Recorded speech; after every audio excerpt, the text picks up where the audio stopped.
Aujourd'hui, une réalité que beaucoup refusaient de voir s'est imposée brutalement. Des pannes d'électricité massives ont frappé l'Espagne, le Portugal, la France, la Belgique.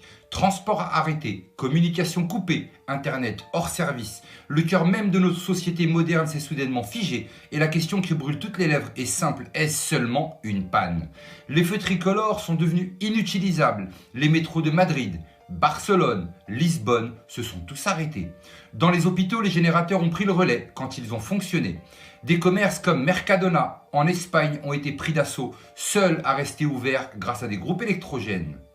Les avions, eux, ont pu encore atterrir, mais à Lisbonne, le trafic était réduit à peau de chagrin. Red Eléctrica, le gestionnaire du réseau espagnol, a annoncé qu'il faudra entre 6 à 10 heures pour tout rétablir. 6 à 10 heures dans un monde ultra connecté, c'est une éternité.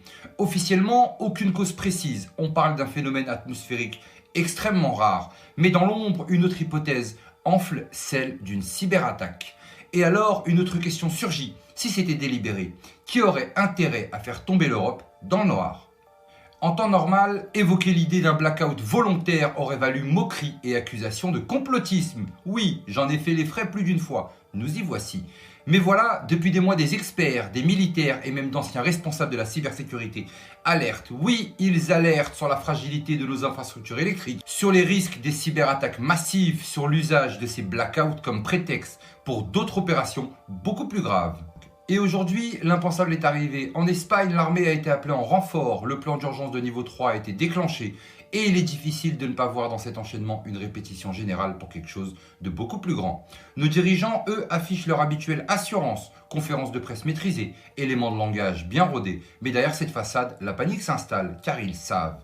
Ils savent que leur système repose sur du vide, que quelques heures sans électricité suffisent à plonger les villes dans le chaos et voyez autour de vous. La présence des militaires hier exceptionnelle est devenue presque banale. Des hommes entrés dans nos gares, nos métros, nos aéroports.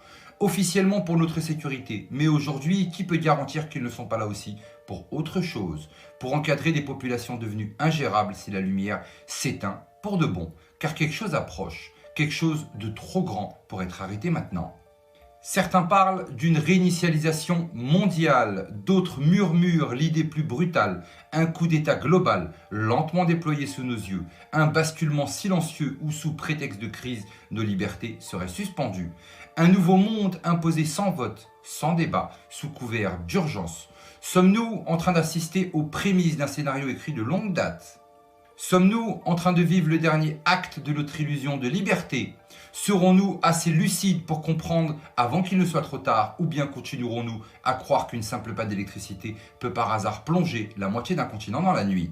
Ce qui s'est passé aujourd'hui est peut-être un avertissement, un rappel brutal que notre modernité est un colosse aux pieds d'argile, un appel à penser par nous-mêmes, à nous préparer avant que la lumière ne s'éteigne pour de bon. Car quand le blackout vient, la seule arme qui reste c'est la lucidité ou les bougies.